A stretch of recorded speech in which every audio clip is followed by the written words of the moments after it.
Good morning, good afternoon, good evening to everyone from wherever you're watching us from. You're welcome to Clearview TV. You're listening or you're watching Matters Arising, where we discuss issues that are pertinent to our nation, Nigeria. And today we'll be considering election matters because we just finished. This is still post-election at different issues that were arising as a result of the election, and we'll be considering the influence of Nasarawa and Adamawa state election on the democracy of Nigeria. We can say that the incidents that took place during these elections, the elections in these states, especially the gubernatorial elections in these states, um, as something that we have to discuss about. And with us, we have Dr. Gaza to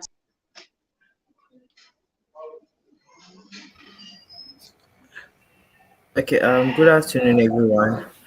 I good actually afternoon, had sir. Welcome. so nice to be here too on Clearview TV to speak on that.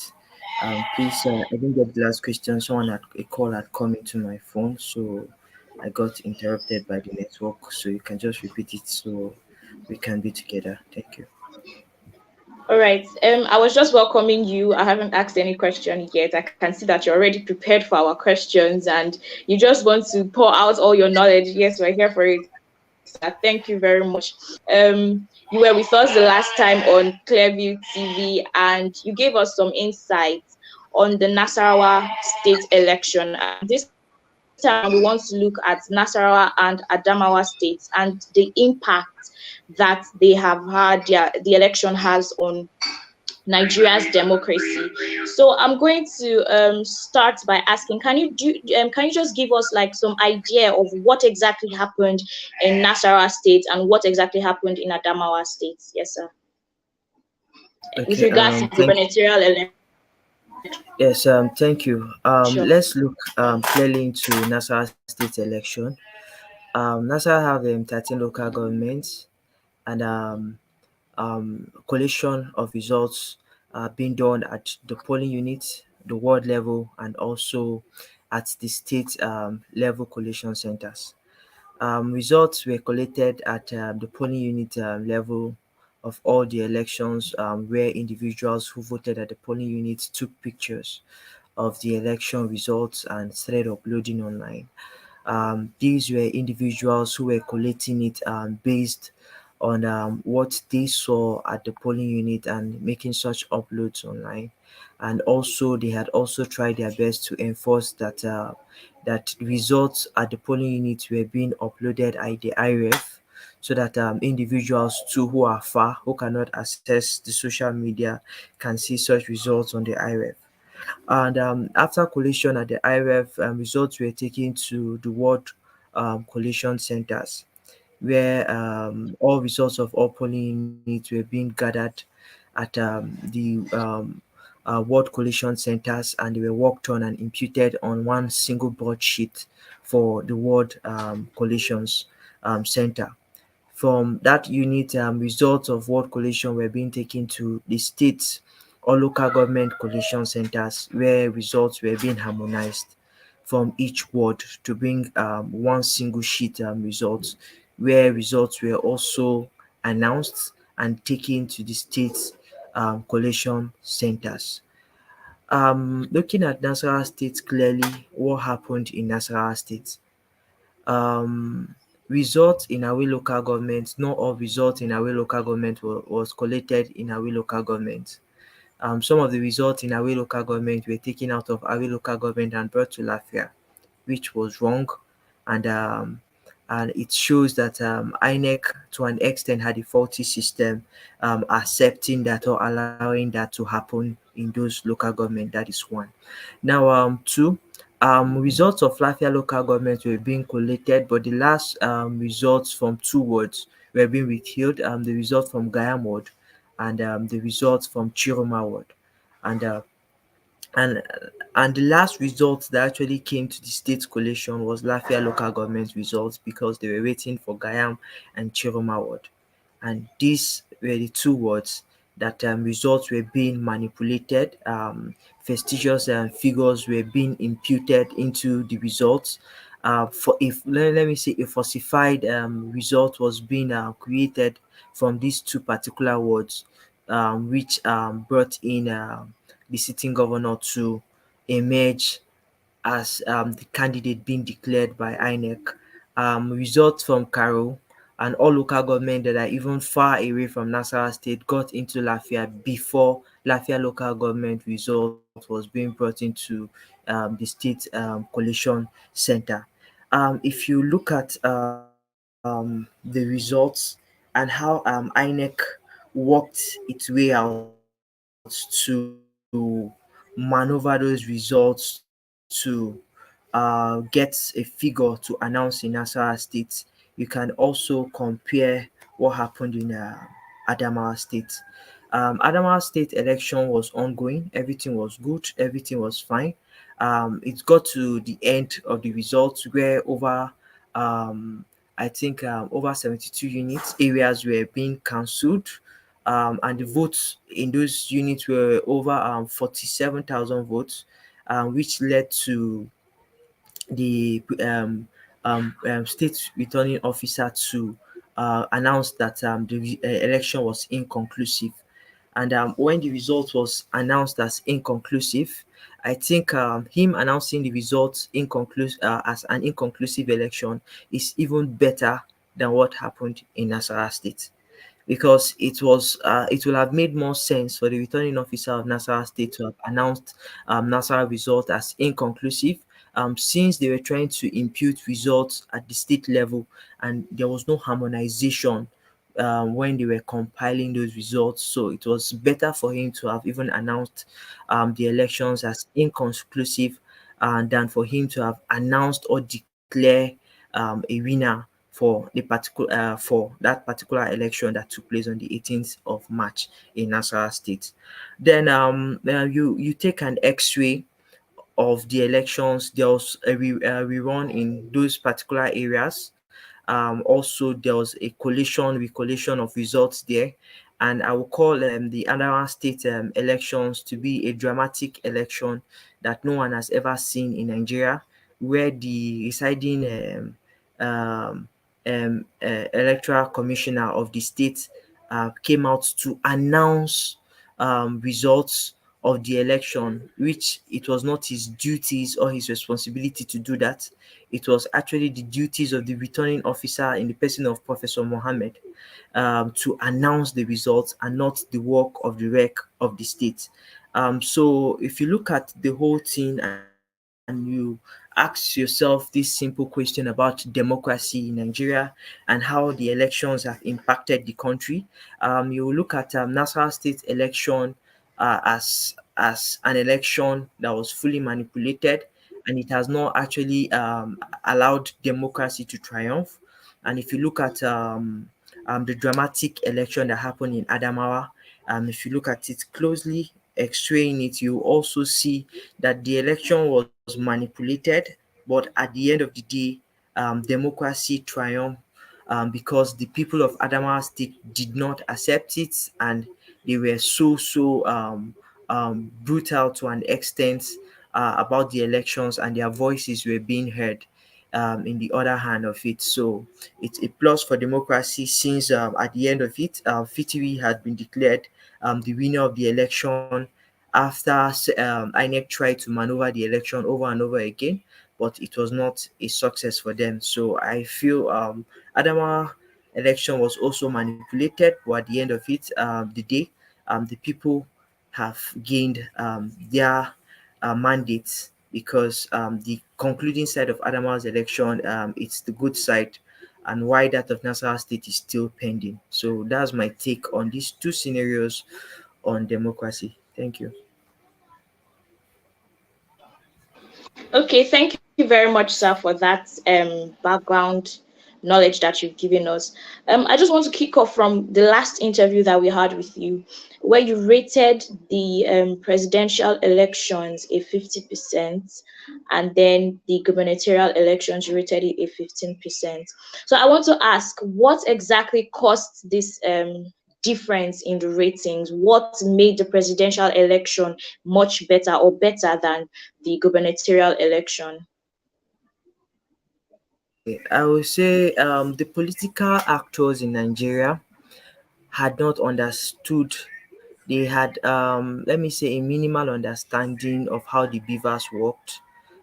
This system was new to them, so they had lesser wisdom of manipulation. I think they were still asking themselves questions of how do we manipulate these elections? Where are the loopholes of these elections? What do we do to take power? You understand? They were still asking themselves these questions because it was not clear to them where to go in and manipulate the elections without having issues or problem. That's for the presidential election. So it had caused them to be in a tight corner. But when you look at the governorship elections, the coast was clear. They knew when they instigate violence at the polling units, most of the security operatives at the polling units were not fully adequately armed to actually counter them back or fight them. So they looked carefully, and I think they mapped out locations where they can go and manipulate results and scare people away. And when they feel that they were not winning, they can go to those areas and demolish or vandalize the boxes. They had also used the presidential election to also map out places where they do not have strength and see how they can frustrate the elections at those key polling units. So the difference is clear. At the presidential elections, it was new, so everyone was trying to find a way to win the elections and try to understand the beavers and how the election will be. And in the governorship election, they had understood the pattern of the election, and everyone was fighting for how to win the election and also suppressing his opposition, and also seeing that INEC had a soft spot, so they could romance INEC to see if they could gain and win the election. So these two scenarios led me to give my previous statement that I said a 50 to 15, and which is clear. You can see what happened in Adamawa and how the rec of the state came out to announce the election, which that was not his duty. It was actually the duty of the returning state returning officer. And you can also see look at other states, look at the incidents in Enugu State, what really happened in Enugu State. Look at Lagos State, a lot of individuals were being brutalized during the elections, wounded, and what really happened, nobody have been brought to book currently now. And this is just as a result of them understanding the intricacies that are in these elections and knowing where to go and what not to do in these elections. So I still rate the governorship election worse than the presidential elections completely. Okay, sir, thank you very much. While you were talking, you mentioned that one of the things that caused the difference in the presidential and then the gubernatorial elections is that um, many of the players didn't know or had not gotten used to the use of the beavers. So I want to ask, does this mean that the um, the promise that the beavers had when it was being introduced, the promise that it will help with better elections, less manipulated elections, that the introduction promise, does it mean that it's not actually fulfilling that promise? Okay, like I said, you said something, but let me correct you fast. I did not say the beavers. I mean the process, the system. You get. When I started my conversation Okay, on sir. this program today, I did mention updating and uploading at the polling unit, from the polling unit to the ward level, from the ward level to the local government level, and from the local government level to the state level. I did mention that process. Now there was a form of manipulation in the process. All So right. Debiva's work was to accredit voters at the point of election, and after accreditation, when results was being collected and there was now a winner, the Beavers will now transmit that result to the IRF, where every other person in Nigeria can go and see the result on the IRF. Now, the Beavers played that role, but not every polling unit uploaded their results, which I can now say INEC Okay. were not being truthful. INEC did not enforce the law completely on the elections, since some polling units did not make that upload, and which is wrong and false.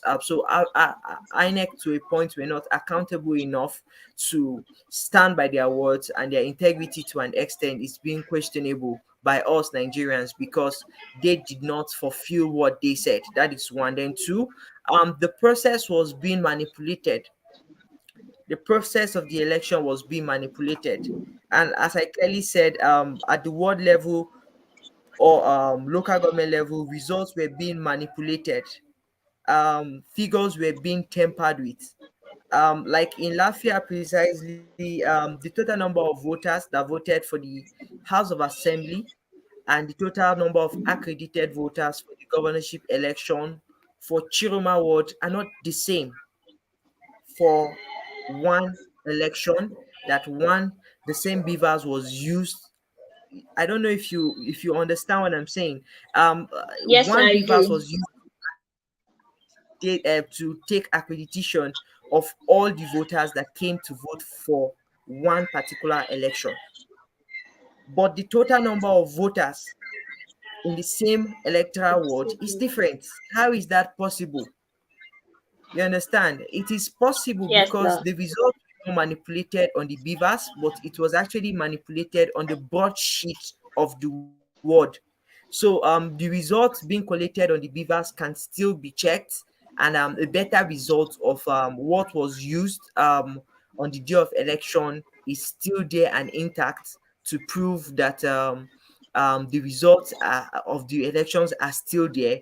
But what I think the Nassau State governorship candidate of the People's Democratic Party is fighting against is the results on those broadsheets. They were manipulated because of the factitious numbers they were generated and added to those broadsheets, and those were the manipulating points of INEC, or manipulating points of the elections that the political actors used to rig or manipulate the elections. They had understood that in the elections, the beavers cannot be tempered, but the result sheets at the ward or local government level can be tempered, because the results at the local government level are being carried to the state level. So when they bring it to the state level, it is presented at the state collation center.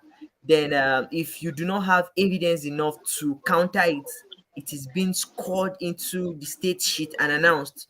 So, it was at the ward level and at the state collation centers that results were being manipulated, and results were also manipulated also at some polling units, but the those ones were not really manipulation but just destruction of ballot boxes and instigating and violence.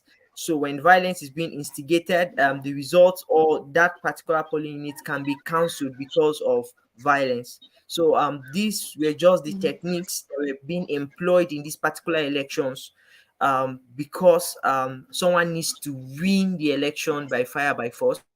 So people brought in all these mechanisms and put them into this election to make the election to be manipulated and not to be good.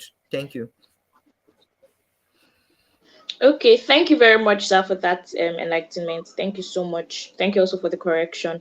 But from what you said now, it appears that INEC has a major role to play in the um, breakdown of a free and fair election. So I'm going Sure. to ask, because we're talking about democracy, INEC is meant to be an independent body. So what advice do you have for INEC, especially since we still have some gubernatorial elections that are supposed to take place this year, for instance, in Kogi State.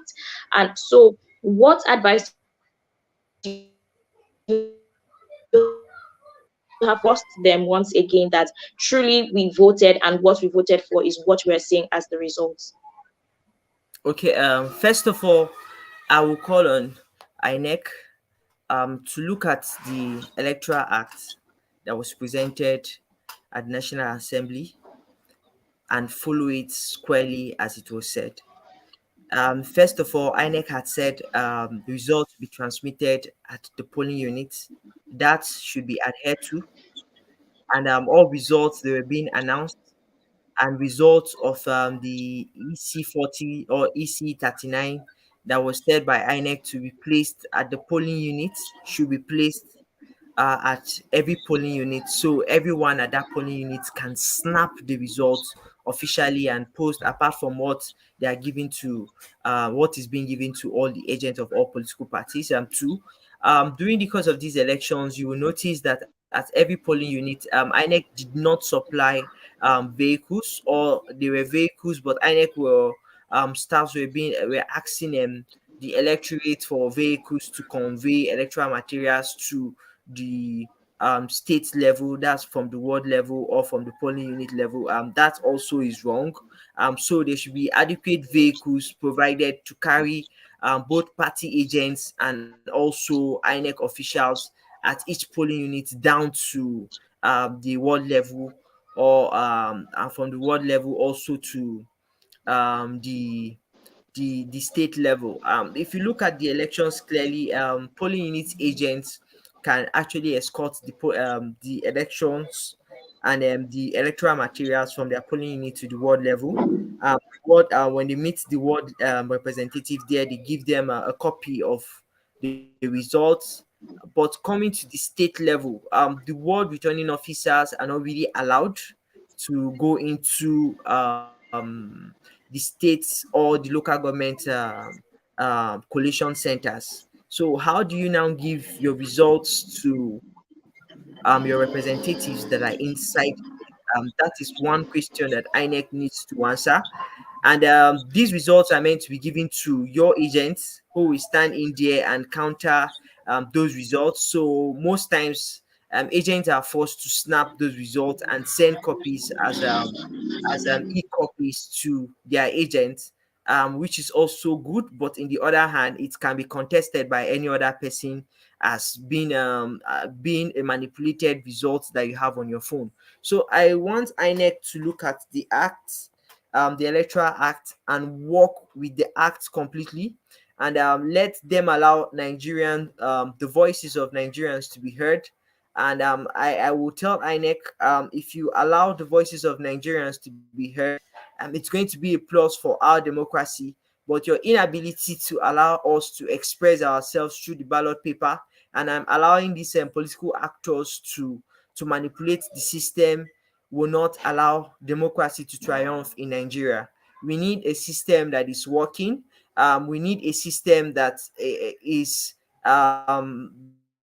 that is truthful and just, a transparent system. And for a transparent system to be seen, INEC have to be rigid and have to be strong and firm to make sure all they have said and all they want in these elections should actually work the way they have planned it to work. And INEC should also frown at the security agencies when security agencies do not stand up to challenge any form of disruption of the elections by by a group of individuals that are being sent to scatter elections at polling units. So INEC should not frown at actually INEC should frown at security officers that allow that to happen. In a point where law and order is being breached at the polling unit, and the security operative at that polling unit do not call for action immediately at that polling unit, I think there should be sanctions. INEC should have sanctions that should be made on those personnel. We need a free and fair election.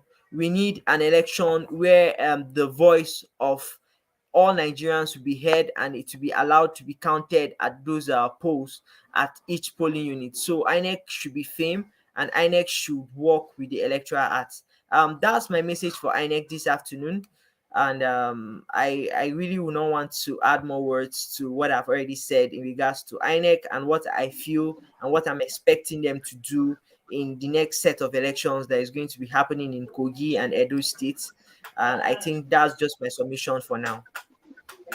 Thank you very much, Dr. Gaza, for that. Thank you so much. But my last question for this afternoon, because we're talking about democracy, we're talking about government for the people, by the people, and for the people. So back to the people in Nasarawa and Adamawa states, when people didn't get the results that they wanted, they went out and they protested. So I want to ask, is there any other thing that citizens can do to improve democracy, the rule of democracy in Nigeria? Is there any other thing apart from protesting? What more can we do to ensure that there's free and fair election and there's trusted governments that we put in place by ourselves? Thank you for that question, and I will answer this question simply, not using any quotes, but how do we gain a country that is free and fair, a country that each citizen in Nigeria enjoys the dividends of democracy? How do we get to that point? As you look at Nigeria right now, what do you see? Do you see the citizens happy? Do you see the citizens having all the basic amenities that they want? The big answer is no. And because these things are not available, it has now forced the citizens of Nigeria to act the way that they are acting. And what do I mean by them acting the way they are acting? It's simple. These people are hungry.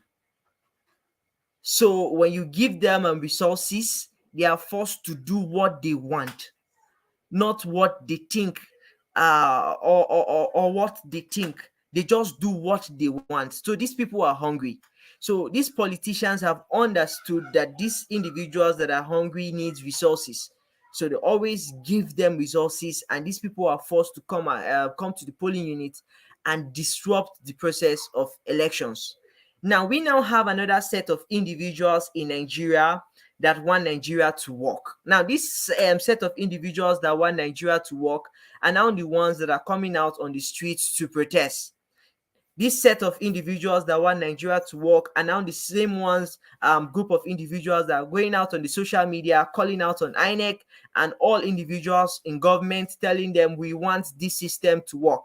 They are this same set of individuals that have been moving from one sector to another, questioning the government on accountability, on transparency, on integrity, and calling out a spade that the government have done, saying that this spade they have done, a spade is a spade and it should be a spade and nobody should take it for granted. Now, these are two sets of individuals, those who have integrity and want Nigeria to excel and they want Nigeria to triumph, and the other set of individuals that are hungry and do not have a source of income, and they feel that anything that they get per day should be what they should use to eat. So at that point, they believe that our daily bread is very important than the democracy that we all are fighting for. So I think it's going to take us a long time to achieve what you asked me of, having a more civil and a democratic system in Nigeria, because it means that this set of individuals that that want to withhold, that want integrity, transparency, and accountability to work, and they want democracy to triumph in Nigeria, will have to go back to their various localities and talk with the individuals that are hungry, the individuals that do not have a form of source of living in their locality, and talk to them and also convince them that they cannot continue the way they are living. They cannot allow politicians to come and manipulate them. They cannot continue to collect resources from politicians to hurt their fellow brothers. Now, it's now a clarion call on all Nigerians, those who are educated, those who have resources, to come together, sit together, and find a way out and see how they can go back to those rural communities and talk with people at the lower level, that is the grassroots, and convince these individuals and give them reasons why they have to let go of these politicians and do not allow these politicians to triumph. Because the manipulation of the politicians are usually strong, and when you are hungry and you do not have resources, you are forced to do what they want, because you feel this is your only point and your only chance to make resources from them. Imagine you in your community, you have never hold 500,000 before, and a politician is coming to you to give you 5 million naira to go and rig an election for him, you and your friends. I'm not looking at the bad side of it, that at the end of the elections you may end up going home with just 5,000 naira, because the number of people you'll be working with, paying the security agencies, hiring cars, paying individuals and all that. You're not looking at all those things. These individuals, when they look at that large sum of money coming into their hands, they are being carried away. And as usual, the politicians have a way of talking into their head, using psychology to manipulate them, telling them, oh, after we win this election, it's going to be me and you. Since I've worked with you now, I will hold you and I will treat you. You'll be my boy. Anytime there's an offer, you and your people will be the first set of individuals that I will bring on board, and all those things. And these individuals at those local grassroots level do not look at the other bigger picture, that they do not have the certificate requirements that is going to meet up with any offer or job that is going to be offered during the course of that government. So they are being used, and after the elections, they are being kept aside. And individuals that did not even help in those destructions and manipulation of elections are now the individuals that are being brought into power and worked into power by those politicians. So it's going to take us time, but if we come together as citizens of Nigeria, and both those who are learned and those who are educated, those who have more resources, and those who are in the middle class, come together, harmonize ourselves together, approach those at the low level, and see how we can talk with them, and also give them a bigger picture of what we're seeing in Nigeria. I think it will really, really help us, and it will help us get to where we want to get to in a short period of time. But as it is right now, a lot of work needs to be done at the grassroots level, to talk with those in the grassroots, so that they will understand and see the bigger picture of what we're doing, and where we are heading to as a country, Nigeria.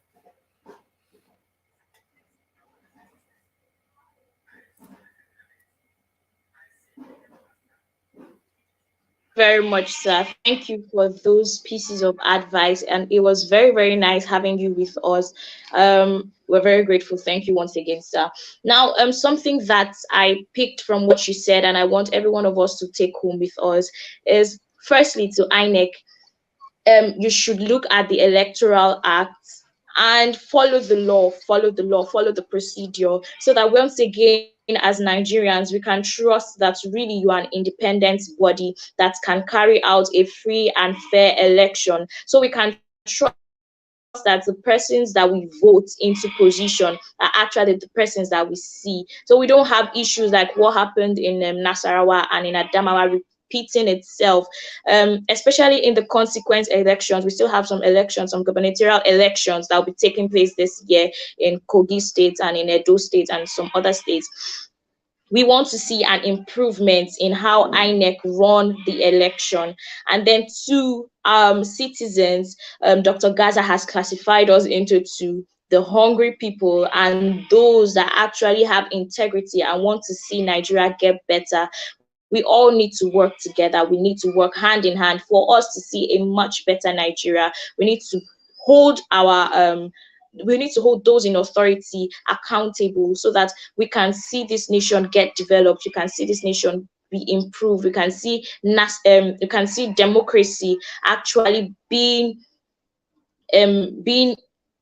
executed. Yes, we can say that yes, Nigeria is truly democratic if we work together. So educate those around you, especially at the grassroots level. It doesn't start from on top, it starts from under. Educate those around you on how important it is for us to play our role as Nigerians. Thank you very much, everyone, for watching. Thank you for listening. Thank you for joining us today. This is Clearview TV, Matters Arising, and we'll bring you issues that are pertinent to our nation. Thank you for joining us today. We'll see you another time.